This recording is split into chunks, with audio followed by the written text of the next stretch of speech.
नमस्कार दोस्तों, स्वागत है आपका हमारे चैनल पर। आज का विषय एक ऐसा सवाल है जो कभी न कभी हम सबके मन में आता है। क्या किसी की अकाल मृत्यु पहले से तय होती है? और क्या कम उम्र में अचानक मृत्यु के पीछे कोई आध्यात्मिक कारण है? हमारे प्राचीन ग्रंथों, खासकर गरुड़ पुराण और भगवद गीता में इन सवालों के जवाब हैं।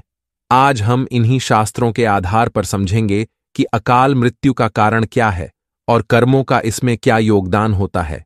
मित्रों, सबसे पहले जानते हैं कि अकाल मृत्यु का मतलब क्या है। अकाल मृत्यु से आशय है उस उम्र से पहले मृत्यु होना जिसे सामान्य जीवन काल माना जाता है। कभी कभी कम उम्र में या बिना किसी पूर्व संकेत के किसी की अचानक मृत्यु हो जाती है, जैसे दुर्घटना, बीमारी या अन्य किसी कारण से। ऐसे समय पर लोग सोचते हैं कि क्या ये भाग्य में लिखा था या ये कर्म का परिणाम है। मित्रों, गरुड़ पुराण में बताया गया है कि हर आत्मा का जन्म और मृत्यु पूर्व निर्धारित होती है और हमारे कर्म इसमें बहुत अहम भूमिका निभाते हैं। गरुड़ पुराण के अनुसार जब किसी व्यक्ति का पुण्य समाप्त हो जाता है तो उसकी उम्र या जीवन में अनहोनी घटनाओं की संभावना बढ़ जाती है। इसमें यह भी कहा गया है कि हमारे कर्मों का फल हर जन्म में हमें भोगना पड़ता है, चाहे वो सुखद हो या दुखद। भगवद गीता में कर्म और भाग्य का संबंध बताते हुए श्री कृष्ण कहते हैं, कर्मण्येवाधिकारस्ते मां फलेषु कदाचन। इस श्लोक का अर्थ है कि मनुष्य का अधिकार केवल कर्म करने में है, फल पर नहीं। इसका मतलब यह है कि हम अपने कर्मों के द्वारा ही अपने भविष्य को आकार देते हैं। लेकिन कभी कभी अतीत के कर्म भी हमारे जीवन के किसी खास समय में उभर कर आते हैं, जो हमारी वर्तमान मृत्यु या घटनाओं को प्रभावित करते हैं। अब गरुड़ पुराण के अनुसार अकाल मृत्यु के पीछे प्रमुख कारण क्या होते हैं? मित्रों, ये ग्रंथ बताते हैं कि अकाल मृत्यु 3 मुख्य कारणों से होती है।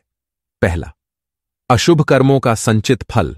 अगर कोई व्यक्ति अनजाने या जानबूझकर पिछले जन्मों में बुरे कर्म करता है तो उसका फल इस जन्म में कभी भी उभर सकता है। दूसरा, पुण्य समाप्त होना। जैसे जैसे हमारा पुण्य समाप्त होता है वैसे वैसे हमारे जीवन पर विपरीत प्रभाव पड़ सकते हैं। इससे हमारा स्वास्थ्य, सुरक्षा और लंबी उम्र प्रभावित हो सकती है। तीसरा, जीवन में संतुलन की कमी। गरुड़ पुराण के अनुसार अगर हमारे जीवन में संतुलन नहीं होता, जैसे कि हम किसी न किसी चीज में अति कर जाते हैं, तो इसका असर हमारी मानसिक और शारीरिक ऊर्जा पर पड़ता है। मित्रों, भगवद गीता में श्री कृष्ण ने हमें जीवन और मृत्यु के चक्र के बारे में समझाया है। वे कहते हैं, जातस्य हि ध्रुवो मृत्युर्ध्रुवम जन्म मृतस्यच। इस श्लोक का अर्थ है, जिसने जन्म लिया है उसकी मृत्यु निश्चित है और जो मरा है उसका पुनर्जन्म निश्चित है। इस श्लोक का गहरा अर्थ यह है कि हमारा जीवन मरण का चक्र हमारे कर्मों पर निर्भर करता है। कोई भी घटना अचानक नहीं होती।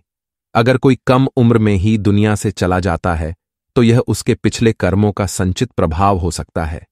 तो क्या अकाल मृत्यु को रोका जा सकता है? गरुड़ पुराण के अनुसार हमारे अच्छे कर्म और आध्यात्मिक जीवन शैली हमें सुरक्षा प्रदान करते हैं।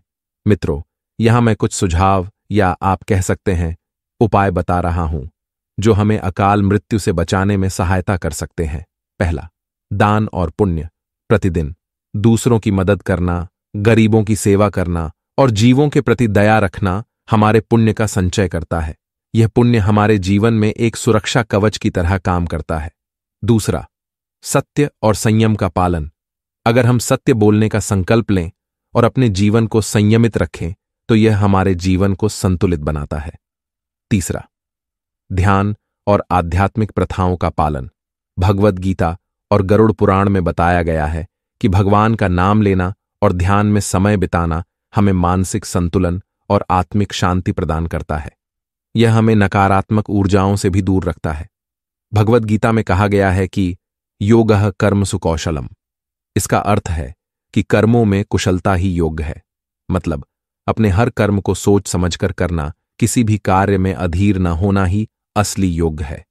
इसका महत्व यह है कि जब हम हर काम को सजगता से करते हैं तब हमारे आसपास का वातावरण सकारात्मक हो जाता है और हमारी आत्मा मजबूत होती है। इस तरह से अकाल मृत्यु जैसी अनहोनी घटनाओं की संभावना कम हो जाती है। तो दोस्तों, यह भी याद रखना महत्वपूर्ण है कि हमारे जीवन में एक अदृश्य शक्ति है जो हमारे कर्मों और हमारे संकल्पों पर काम करती है। हम चाहे किसी भी स्थिति में हों, अगर हम अपने विचारों को शुद्ध रखें और कर्मों में पारदर्शिता और दयालुता अपनाएं, तो हमारा जीवन बेहतर हो सकता है। अकाल मृत्यु या अनहोनी को हमेशा टाला नहीं जा सकता, लेकिन हम अपनी शक्ति से उसे एक सशक्त और सकारात्मक जीवन जीकर हल्का कर सकते हैं। भगवद गीता में एक और महत्वपूर्ण श्लोक है, मन एव मनुष्याणाम कारणम बंध मोक्षयो। इसका अर्थ है कि हमारे मन के विचार ही हमें बंधन में डाल सकते हैं और वही हमें मुक्ति की ओर भी ले जा सकते हैं। जब हम अपने मन को अच्छे विचारों से भरते हैं, जब हम दूसरों के लिए प्रेम, दया और सहानुभूति रखते हैं, तो हमारे कर्म भी हमें सकारात्मक परिणामों की ओर ले जाते हैं। अब सवाल आता है कि हम इस ज्ञान को अपने दैनिक जीवन में कैसे उपयोग कर सकते हैं। तो आइए जानते हैं कुछ साधारण कदम। पहला, ध्यान, मेडिटेशन। प्रतिदिन कुछ समय ध्यान में बिताना, जिससे हमारे मन की शक्ति बढ़ती है और विचारों में स्पष्टता आती है। इससे हमारे कर्मों में भी स्थिरता आती है। दूसरा, संयमित आहार और जीवन शैली, बैलेंस्ड डाइट एंड लाइफस्टाइल, हमारे शरीर और मन का सीधा संबंध है।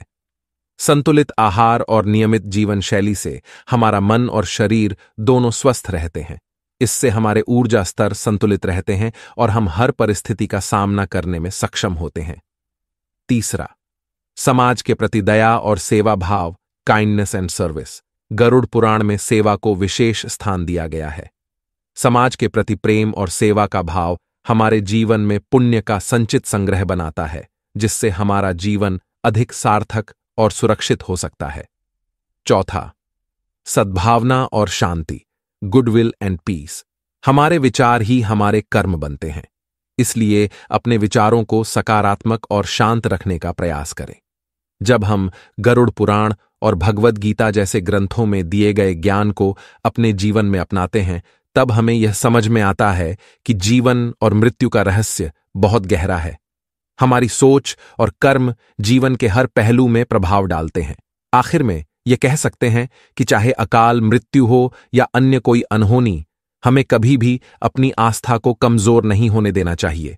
कर्मयोगी बने और जीवन को हर दिन एक नए दृष्टिकोण से देखें।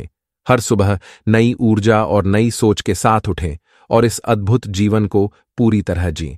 तो दोस्तों, गरुड़ पुराण और भगवद गीता हमें यही संदेश देते हैं कि जीवन और मृत्यु का समय निश्चित हो सकता है, लेकिन हमारे कर्म और आध्यात्मिक प्रथाएं हमारे जीवन को प्रभावित करने की शक्ति रखती हैं।